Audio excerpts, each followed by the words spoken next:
bem com os irmãos?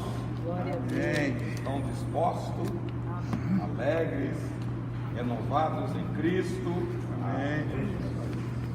Vamos abrir a nossa Bíblia, livro do profeta Isaías, capítulo 40, versículo 31. Todos já sabem qual.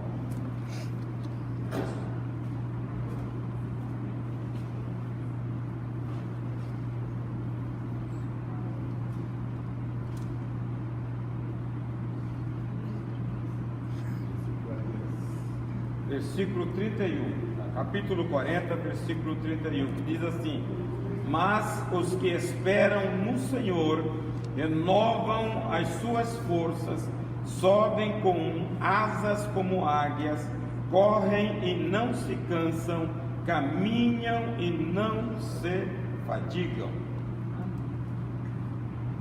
Essa é uma promessa que Deus faz ao povo, faz a nós.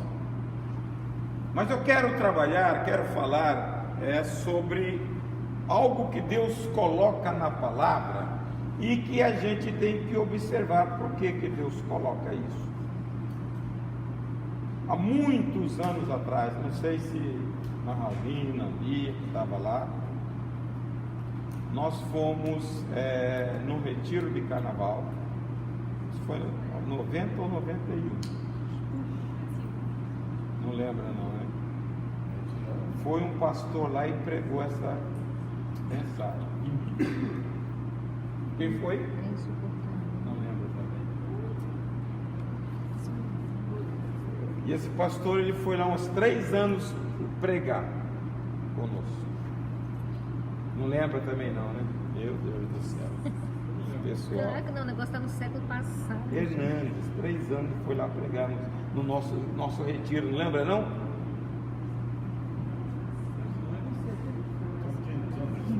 Que ano que você também? 3 anos ele foi lá, 3 ou 4 anos ele foi lá pregar no retiro de carnaval que a gente fazia lá na Caixa. Você se lembra, Fabrício? Também não lembro. Mas meu Deus do céu, pessoal. Aí depois eu te conto, eu tenho que baixar o vídeo. Rapaz, olha, eu lembro da pregação. Eu vou falar mais ou menos sobre ela hoje. Ah, não pode não. Hein? Que feio ficar copiando a pregação. Dá graças a Deus pela sua cabeça. Não ofenda. Eu lembro da pregação. Se eu fosse eu, pregava domingo, pastor. Não, mas vou falar hoje. Em 1964, Gesiel Gomes passou para... Ele foi à Bolívia juntamente com uma caravana de pastores. E ele pregou na nossa igreja lá na fronteira. E até hoje, 1964, eu lembro o versículo e lembro a pregação. Salmo 8:2. Pede-me. Eu nunca mais esqueci esse versículo. E eu te darei as nações por herança. Tem coisa que tem que fazer significado para você. Se você presta atenção e se você come, você lembra. Não. 8 quanto? Acho que 8:2. Não é não? Ou 2:8. Pede-me e eu te darei as nações por herança. 2:8. 2:8, né? Então, Deus ele faz uma menção aqui de um pássaro. Renovarão as suas forças, subirão com asas de águia. A Bíblia, ela menciona a águia algumas vezes. No capítulo 19 de Êxodo, versículo 4, ele diz: assim como eu fiz com o Egito, eu vos transportei nas minhas asas, como asas de águia. Ele está dizendo que ele tira o povo do cativeiro, destrói o Egito e o leva em segurança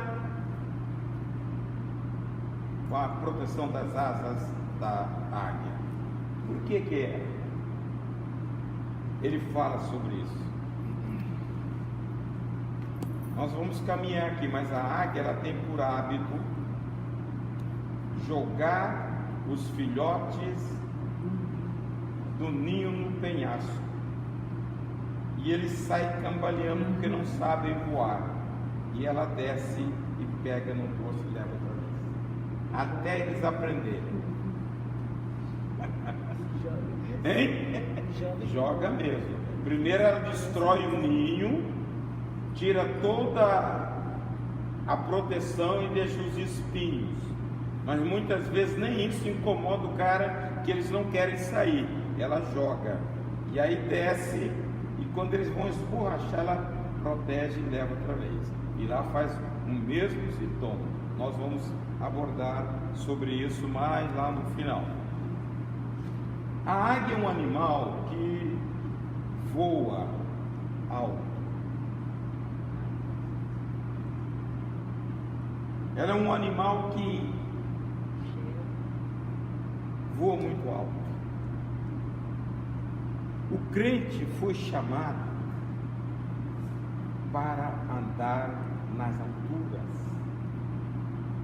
O crente foi chamado para sair desta dimensão e ir para outra dimensão. Tem pássaros que são rasteiros, só vivem tomando. Eu, quando era garoto, peloteava, mudava, pelotava, e era bom na pelota. Andasse no chão comigo, eu acho que eu tinha uma área que a gente chegava de manhã muito. Eu matei tantas. E hoje não escuto mais nenhum piado dela quando eu vou lá, porque eu acabei com tudo. E ela tem uma maneira. Iambu, não conhece não? Tipo uma franguinha, e ela anda no chão, e ela tem a parte traseira igualzinha a folha. Quando ela está em perigo, ela vira e fica parecendo folha. E eu pegava ela assim, aí ficava fácil. É uma franga, é a maior do que uma pomba. Você comia pelo menos? Hein? Você comia ela pelo menos? O quê? Uma carninha branca, eu pegava muito. Então a águia é um animal, um pássaro que voa alto. Colossenses capítulo 3, versículo 1 e 2, Paulo disse: você já ressuscitou com Cristo, busque as coisas de cima, pense nas coisas de cima. Nós temos que pensar nas coisas do alto. Nós não fomos chamados daqui, nós fomos tirados daqui. Portanto, se já ressuscitaste com Cristo, buscai as coisas que são de cima, onde Cristo está assentado ao destra de Deus. Pensai nas coisas que são de cima e não nas que são da terra. A nossa posição espiritual, Colossenses 1:3 diz que Deus nos arrancou, tirou do império das trevas e nos transportou para o reino do Filho do seu amor. Deus fez um transporte na nossa vida espiritual, para você não viver aqui, viver como águia nas alturas, voar alto. Deus nos chamou para a vitória. 2 Coríntios 2:14 diz que Deus sempre nos leva ao triunfo. Essa é a promessa de Deus, mas tem tanta gente andando por baixo, porque não tem essa expectativa. Deus nos levou para o triunfo, para você viver numa outra dimensão. A sua mente, o que ocupa a sua mente? Você pensa em Deus ou fica pensando na prisão do Temer? Eu não penso. Mas ué. São coisas que afetam e as pessoas se entregam para isto. Nós temos uma mente de Cristo. Se nós temos mente de Cristo, nós temos que pensar como Cristo pensa. Tem que voar alto. Outra coisa, a águia, quando ela vai alçar o segundo voo, ela faz mais alto ainda. Qual é a sua expectativa de Deus? Aonde Deus está?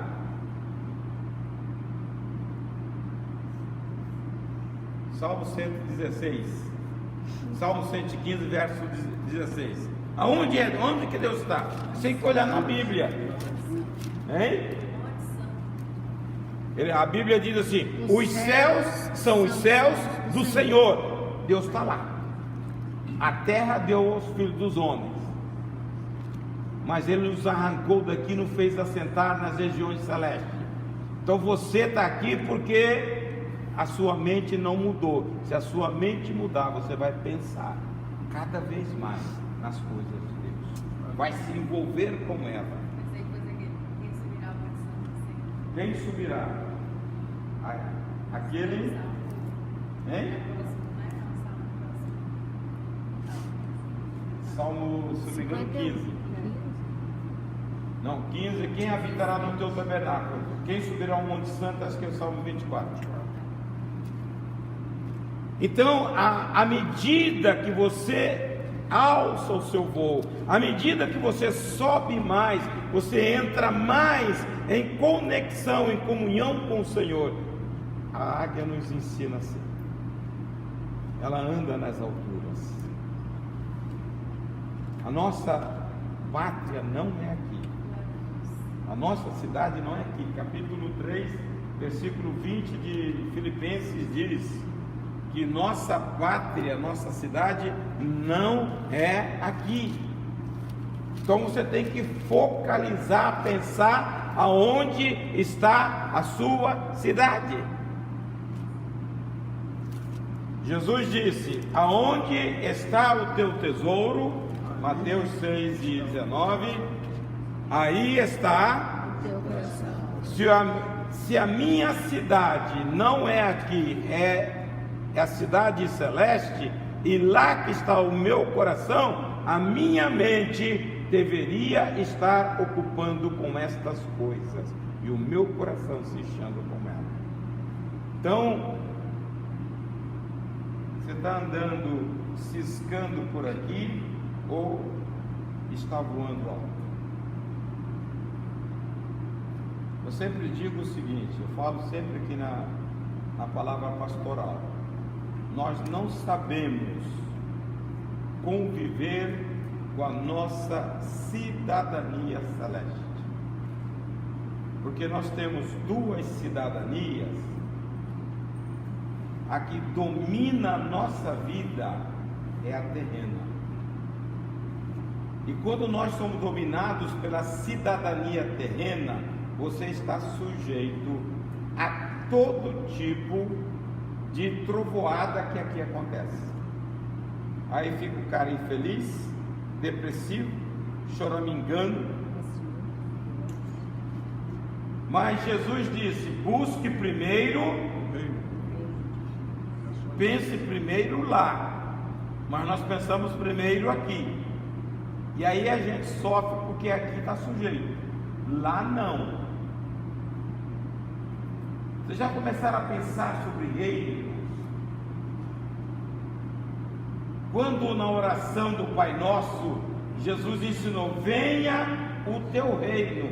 Quando você quer que algo de extraordinário aconteça a você, você tem que orar para que a sua situação aqui harmonize com a de lá, porque lá não tem doença, Jesus cura aqui.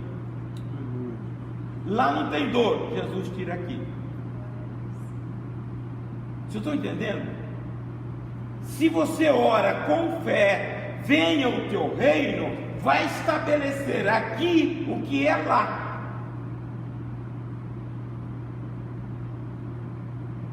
Entenderam ou não entenderam?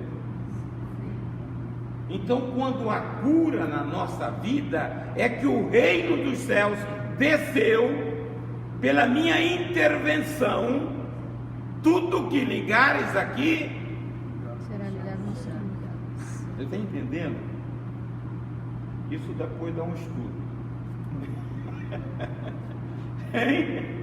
É quando você harmoniza com os céus que ele desce, o teu reino desce. E as coisas que lá existem é estabelecido aqui.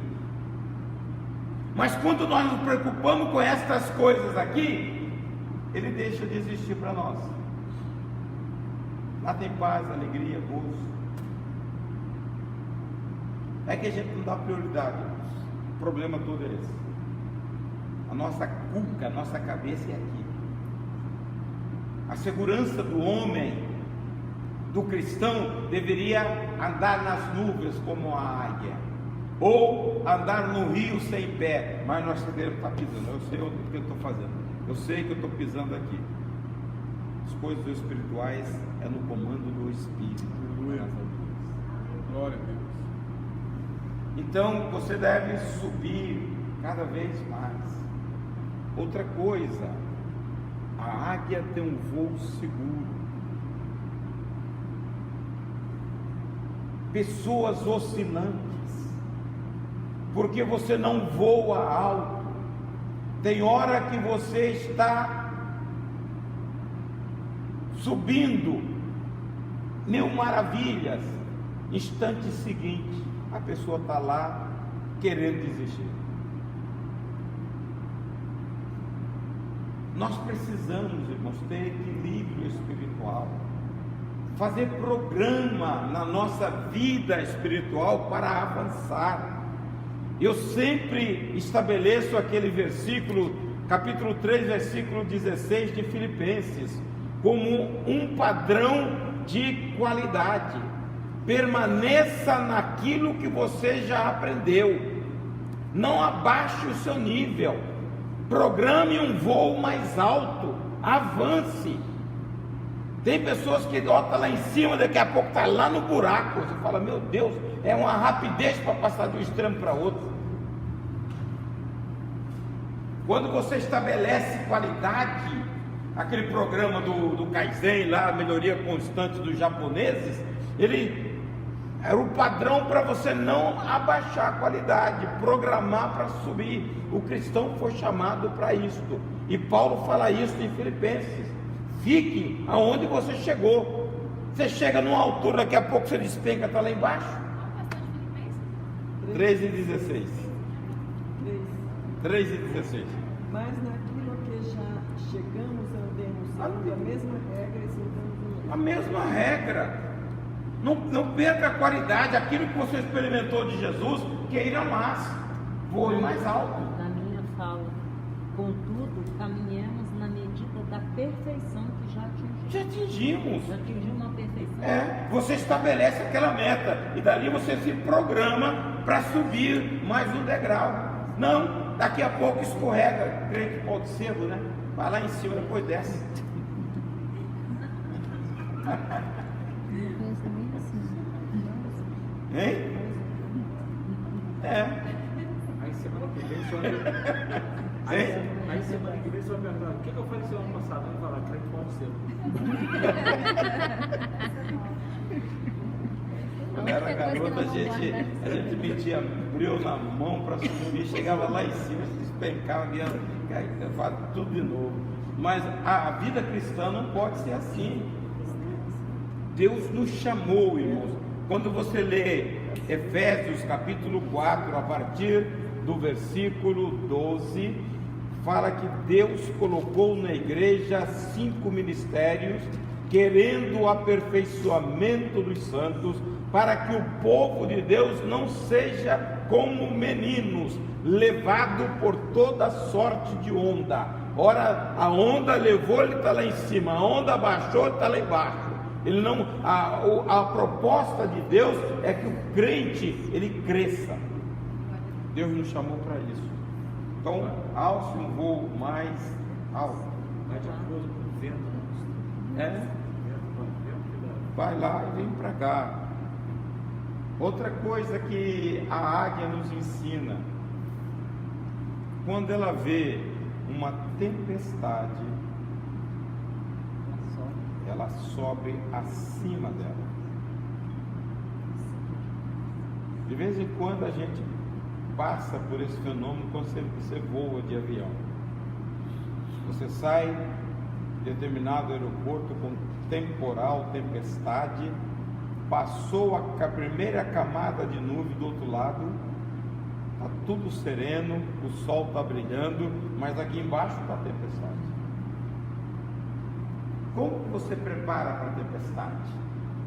Como que você prepara para as crises? A segurança do crente, Salmo 91. Quem habita a sombra. E aonde está o esconderijo do Altíssimo? Está aqui? Então você sobe e fica lá abrigado com ele. Lá você tem segurança. Lá você tem bonança. Irmãos, isso é real. Aqui está, o pau está quebrando, a crise está chegando, mas você está lá. Só tem isso quem está lá, quem habita lá. Todo mundo bota esse salmo de garantia na vida dele, mas não sabe o que é isto. É andar com Jesus, é ter Jesus, é andar com Deus. Não adianta que a palavra, o livro não te dá garantia, mas o que dá garantia é a intimidade que você tem com Ele. A hora que vê crise, você se abriga nos braços do Senhor. Tem um versículo, se não me engano, capítulo 32, procura aí, Deuteronômio 27, ele fala assim: o Deus eterno é a tua habitação, e por baixo te amparou com os seus braços eternos. Acho que é 32 ou 33. Capítulo 27? Não, 32 ou 33, 27. É capítulo 32 ou 33. Ele fala assim: ele por baixo, veja bem, quem te sustenta são os braços eternos do Pai. 33, 27. 27 é esse? O Deus eterno é a tua habitação, e por baixo de ti estende os braços eternos. Ele expulsou o inimigo de diante de ti. E o que diz? Destrói. Destrói. Veja, quando você está com Cristo, os braços eternos dele é o que te conduz. Ele vê o inimigo e fala: destrói. O Deus eterno é a tua habitação. Então passe a crise e vai se alojar nos braços de Deus. Fique pensando direitinho. Deus tem braço? Não, nem asa. Mas é isto, ele não tem porque é espírito. Mas agora você pensa o dizer da Bíblia: os braços eternos de Deus, ele nos aconchega no seu colo, ele nos protege contra o inimigo e diz assim: ó, pisa nele. Tem crente medroso ainda, não tem? Mas devia ler mais a Bíblia e crer. É Deus que manda, destrói-o. Fica com receio não, destrói. Porque nós estamos protegidos pelos braços eternos de Deus.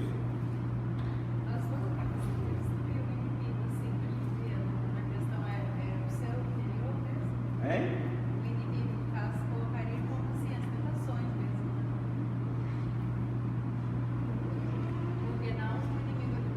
Capítulo 6 de Efésios, o que diz? A nossa luta não é contra carne e sangue, Sim, contra as potestades, principais. Nós não temos uma visão ampla espiritualmente. Se nós tivéssemos, você ia ver esse confronto real. Espiritualmente. O crente não é para ter medo, porque nós temos o poderoso ao nosso lado, nos carregando. Uma experiência, uma vez eu pessoas estão mudando. E pessoas estão brigando. Deus muda a situação. Mas a gente não está livre. E as tentações sempre acontecem com pessoas muito próximas de nós, para doer mais. Satanás é assim. Por isso que Paulo diz: nós não desconhecemos os seus. Diz, ele tenta. Então, quando vem a crise, voe para cima. Outra coisa que a águia tem, ela tem umas asas desproporcionais ao tamanho do corpo dela, muito grandes, mas é isto que dá ela voar em grande distância. E quando ela cansa, ela abre as asas e plana. E ela vai longe com esta condição. Deus nos dá essa capacidade, irmãos, de correr, de avançar nele e também descansar nele. Por isso que nós não cansamos. Aqueles que esperam no Senhor renovam as suas forças, e como águia eles voam, porque ela voando ela descansa. Nós temos que ter o descanso. O que está matando as pessoas hoje não é canseira física, é canseira da alma, que está acabando com as pessoas porque não tem descanso. Jesus faz um convite para o descanso: vinde a mim todos vós que estáis cansados e sobrecarregados, e eu vos aliviarei, encontrareis descanso para as vossas almas. Mateus capítulo 11, versículos 28 a 30. Quando nós temos este descanso, irmãos, nós renovamos a nossa força no Senhor. Aleluia. Irmãos, se vocês soubessem o que é desfrutar descanso e paz de Deus,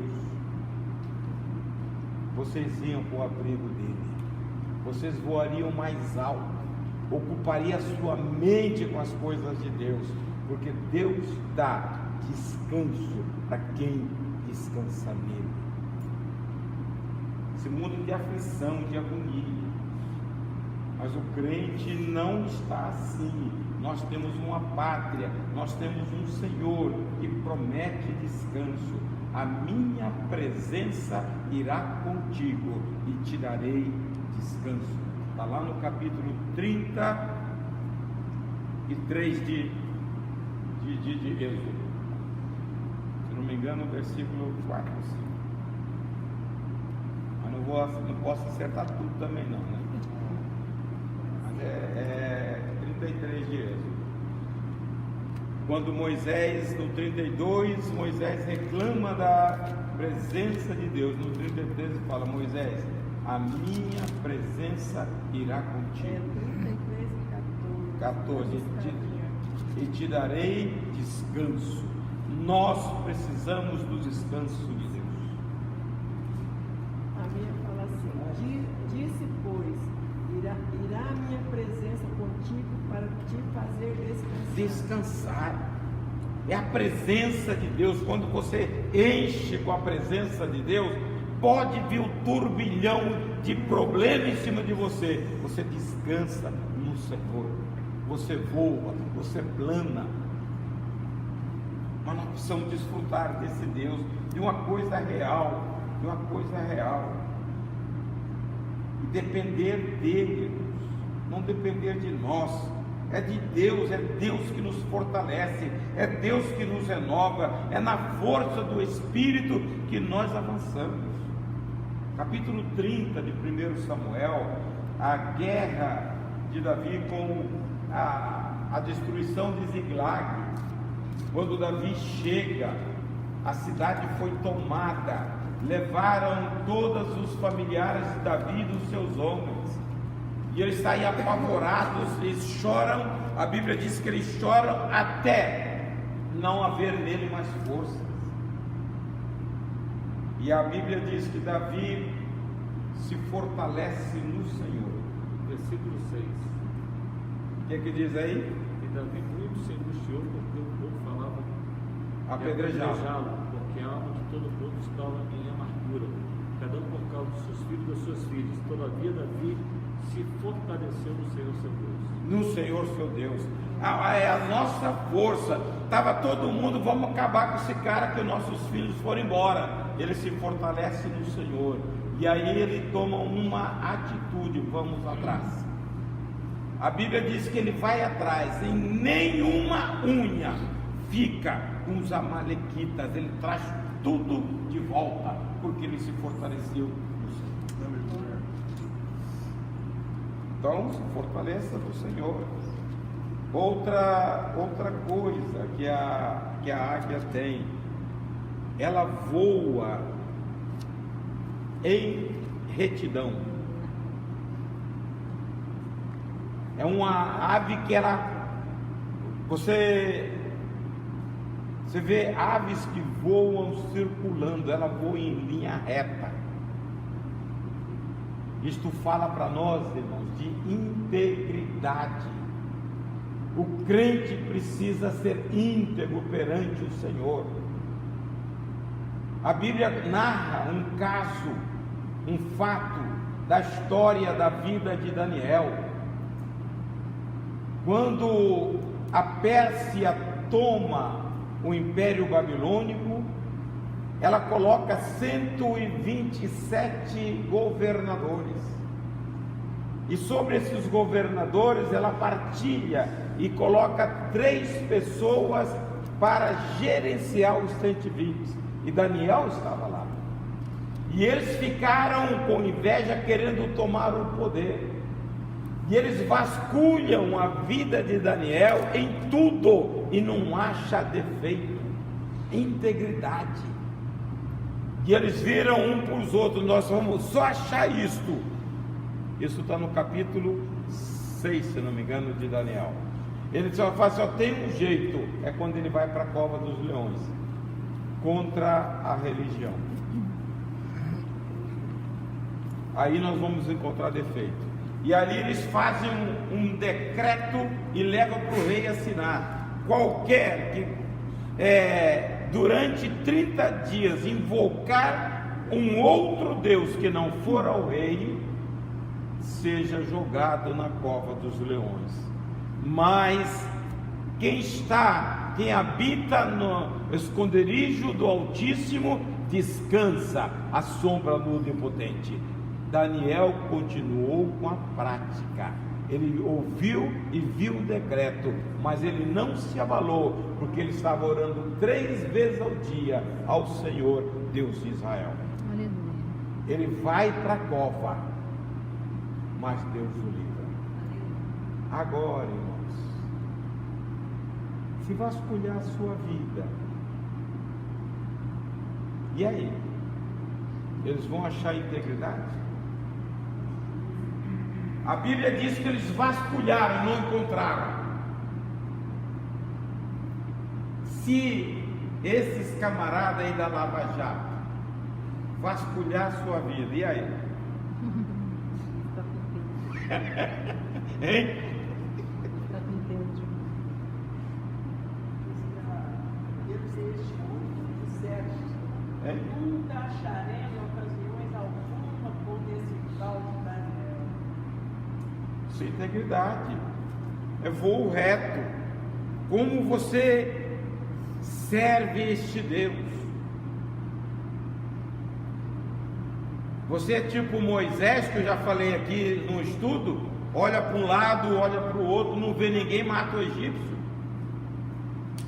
Olha para um lado, olha para o outro, não vê ninguém, entra no site pornográfico. Daniel não era assim.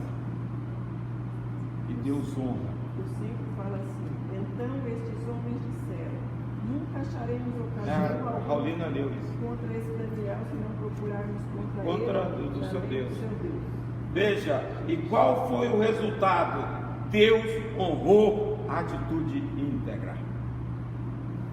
Capítulo 1 de Jó também, Deus fala assim, Deus desafia inclusive Satanás: viste o meu servo Jó, homem temente, íntegro e que se desvia do mal. Aí Satanás levantou um monte de acusação, e Deus permitiu que ele fosse tentado, mas a Bíblia diz: em tudo Jó não pecou contra o Senhor, apesar de ter reclamado pra caramba. Então, irmãos, seja íntegro perante o Senhor, ou em linha reta. Qual é a sua vida cristã? Deus pode falar, dar testemunho de você. Capítulo 11 de Hebreus, lá no acho que versículo 5 ou 6, não 6 não, logo depois, fala de Enoque. Ele vai falar assim: Enoque foi transladado, porque Deus deu testemunho dele, de que ele agradara o Senhor. Será que Deus pode, hein? 11:5. Será que Deus pode dar testemunho a nosso respeito? Qual é a sua vida de integridade? Para Deus olhar para você e dizer: esse é o cara. O desafio de Deus com Satanás, por Jó, eu meto a mão no fogo. Vai lá, abriu toda a guarda, me falou: tenta, mas ele não pecou. Será que você faz isso? Deus pode confiar em você. Nós temos hoje muitas pessoas, irmãos, que dentro da igreja tem uma cara, fora da igreja.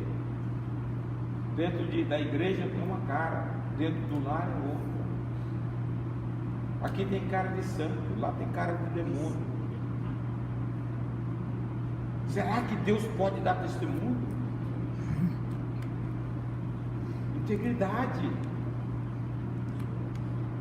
Quando nós falamos de fruto, irmãos, que é difícil a pessoa desenvolver o fruto, é a massa, é a natureza, é as nossas ações que estão envolvidas. Você, quando tem um fruto, você é o que é em qualquer lugar. Quando você é um farisaico, um fariseu, você tem uma aparência, mas quando você tem fruto, Deus pode falar: esse cara é o cara, porque a natureza foi mudada e o caráter de Cristo foi implantado em nós. Nós precisamos ter integridade. Outra coisa que a águia tem, ela tem um olhar específico que nós não temos. Ela encara o sol, e ela pode ao mesmo tempo olhar para cima, olhar à distância e olhar para baixo. O olhar dela se transforma em tríplice, e ela encara o sol sem ofuscar a sua vista. É um nome até gozado, me lembro na época, eu acho que é Forte, uma coisa assim que era esse nome. Nós olharmos para o Cordeiro.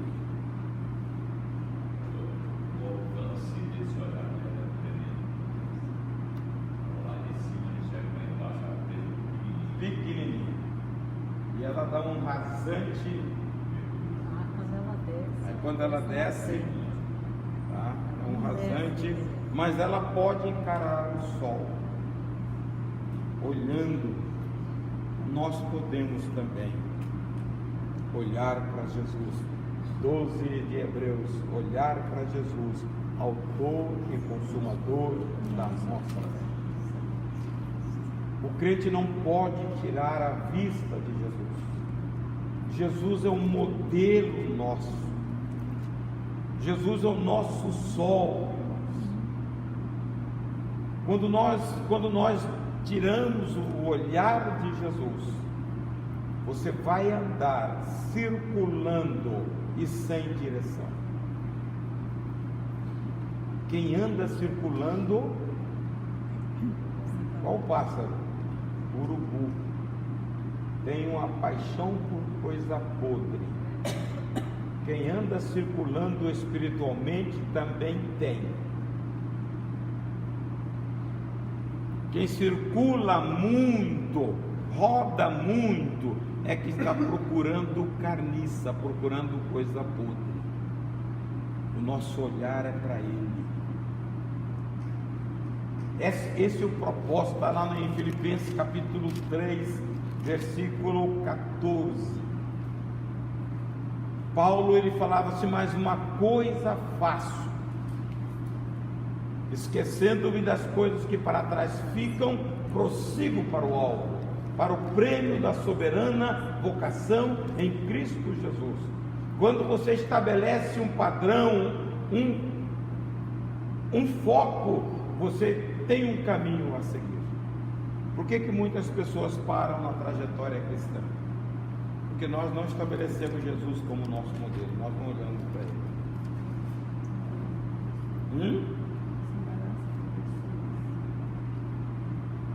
Seria a pessoa que fica assim, sem se preocupar com o que é o futuro, aonde ela vai chegar. Essas pessoas que sempre ficam lutando. Eu sempre digo o seguinte: na nossa vida, você estabelece aonde você quer chegar na vida secular.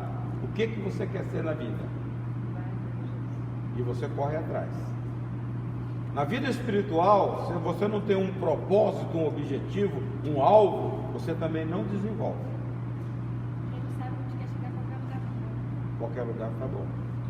Então, Qualquer lugar. Pedro diz que Jesus é o nosso modelo. Ele fala assim: para isto foste chamado. Então nós fomos chamados para seguir os passos de Jesus e olhar para Ele como autor e consumador da fé, olhar o modelo dele e continuar seguindo. Quando você olha Paulo, que se posicionava diante dos crentes: sede, pois, meus imitadores, como eu sou de Cristo. Mas quando ele olhava para Jesus no 12, ele fala assim: eu não sou perfeito, e eu estou caminhando para lá, porque ele tinha em Jesus algo muito sublime. Tanto é que no versículo 8 do capítulo 3 ele diz: todas as coisas para mim são esterco, pela sublimidade do conhecimento de Cristo. Jesus estava muito acima, mas eu estou andando para lá, para o prêmio da soberana vocação. Se você não estabelecer Jesus, conhecer a vida de Jesus, você vai rodar e não vai sair do lugar. Jesus quer te levar mais na frente. Outra coisa, irmãos, a nossa situação aqui, nós como filhos de Deus, há um clamor do mundo, o mundo angustia. Essa semana 2 pessoas me procuraram querendo ir para Breque, e um falou: pastor, eu tenho demanda na justiça. Eu falei: o que você fez? Eu assaltei banco. Eu falei: você vai ter que pagar. Ele falou assim: tudo bem, eu vou pagar, mas eu quero, hein? Ou não. Aí eu falei: mas assim mesmo? Falei: não, pode deixar que eles procuram lá. Mas ele foi, está lá, chegou lá. Eu quero me tratar. Falei: tudo bem, aquilo que você deseja, nós vamos mandar. Um outro também, a prima telefonou. Há um clamor, irmãos. Você passa pelas ruas, as pessoas estão lá dormindo, e muitas vezes o evangelho ele transforma. Eu conheço muitas vidas que estavam assim, que hoje são cidadãos. Qual é o seu olhar? Qual é a sua mão para socorrer as pessoas que estão ao seu lado? A igreja tem a palavra de vida. A igreja não pode perder a oportunidade. Jesus transforma. Quanto bandido, quanto assaltante, Jesus transforma e se tornam pastores. E muitas vezes você deixa de falar do amor de Cristo. Irmãos, não há reformatório que dê jeito na sociedade, só o Evangelho. Paulo dizia, Romanos 1,16, não me envergonho do Evangelho, pois é o poder de Deus, é a boa nova de Deus para salvar, e você tem isso na mão. Então não se cale, fale do Evangelho, aproveite a oportunidade da casa de paz e aprenda a evangelizar, irmãos. Posso, tendo as mãos vazias. O que você fez? Nada. A existência que você passou lá na terra, que é crente desde a juventude, o que você fez? Nada. O que Jesus vai fazer com uma pessoa dessa? Hein?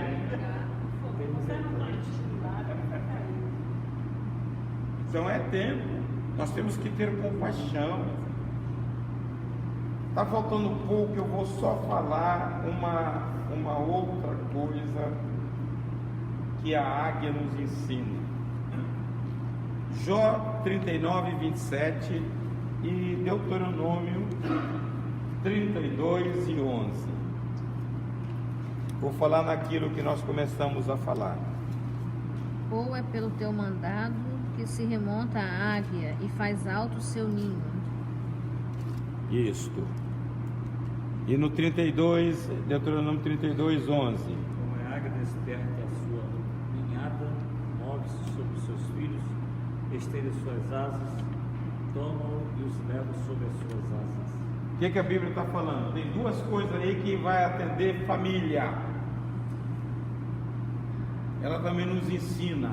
Ela faz seu ninho em lugar alto, em segurança.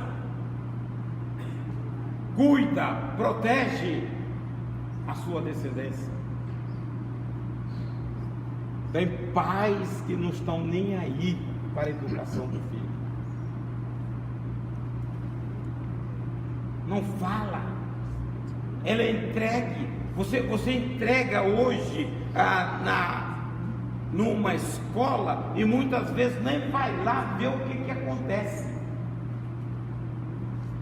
São nas escolas que os camaradas estão lá incentivando o uso de drogas. Nós tivemos uma experiência dessa ontem na escola. Na escola. Fizemos uma reunião com os pais, alunos, uma classe de 32 alunos, 8 pais apareceram. O resto não quiseram nem saber. Não dá segurança. A águia faz o ninho num lugar alto, lugar seguro para proteção.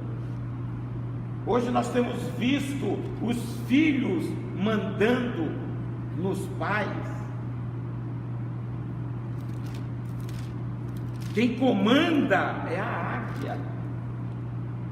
No verso 32 fala que ela voaceja, ela voa sobre os filhos, e ela pega, ele recolhe todos eles nas asas, porque ela ensina os filhotes a voar. Ela sai do ninho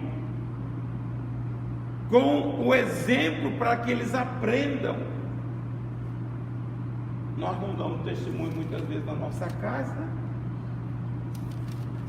Se você olhar, a Bíblia está cheia de exemplos. O grande rei Davi foi um desastre na casa dele. Quando aconteceu as tragédias, ele não tratou das tragédias. Ele se penalizou. Quando Amon cometeu um incesto contra Tamar, ficou por isso mesmo. E o filho Absalão curtiu aquilo 2 anos. O pai tinha que estar lá junto com a filha. Ele deixou, e o Absalão falou: fica quieto, minha irmã, eu vou tratar de você. Mas quem tinha tratado o pai? Como não tratou, depois de 2 anos, Absalão faz um artifício. O rei já tinha esquecido, falou: vou fazer uma grande festa. Eu quero que todo mundo compareça. o rei deu uma desculpa: se eu for, vai ficar mais caro para você. Ele não era o rei, não tinha todas as cidades à disposição, e ele não foi. Aí Absalão matou Amon. Mata o rei, se escabela, e a notícia que ele tem: mataram todos os teus filhos. Aí chega um e fala: não, só matou Amon. E Absalão sai fugitivo. 2 anos ele fica no desterro. Depois ele volta. Quando volta, ele insufla contra o pai e toma o trono do pai. Sabe por quê? Porque não deu segurança ao ninho, não cuidou, não colocou em lugar seguro, não treinou, não. A Bíblia diz que sobre suas asas não jogou o filho e depois protegeu. A águia não deixa o filhote esborrachar, porque ela voa e ele senta lá. Depois ela sobe no penhasco e leva lá no ninho outra vez, e depois joga, até ele sair para procurar a vida. Até aprender, tomar conta. Tem muita gente hoje que não quer sair debaixo do ninho, não. Cheio de peninha, tudo almofadinha, não quer.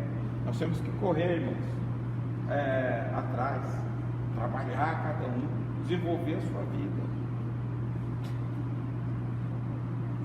Se todos nós fôssemos como águia, né? Está na hora de você caçar o teu rumo, rapaz. Hein?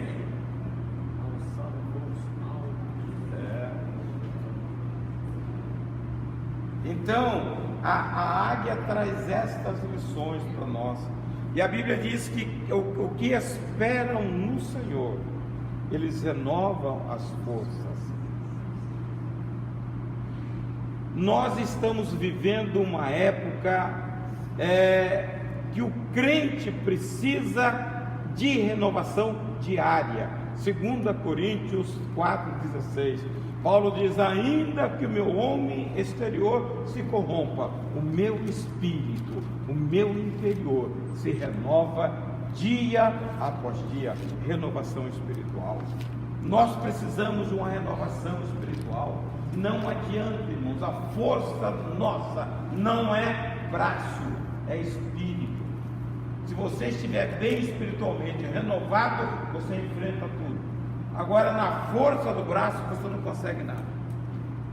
E muitas vezes nós achamos que nós somos capazes, com a nossa capacidade, com o nosso estudo. Nós precisamos de renovação de Deus. Capítulo 15, versículo 5 de João, Jesus disse: sem mim nada podeis fazer. Então dependa de Deus, renove-se em Deus, não saia da presença de Deus. Você tem que renovar a sua força. E quem não ora, eu não entendo como sobrevive espiritualmente. Ele é um super-homem. A força do crente é oração. Se você não ora, se você não se renova, se você não tem contato, intimidade com a força de Deus, como você vai sobreviver? Nós temos ao nosso lado muitos laços. A águia, ela prevê a crise. Capítulo 1, versículo 9 de Colossenses, a Bíblia diz que nós temos o entendimento espiritual. Quando você está renovado em Cristo, você de antemão, você percebe coisas, porque o Espírito revela.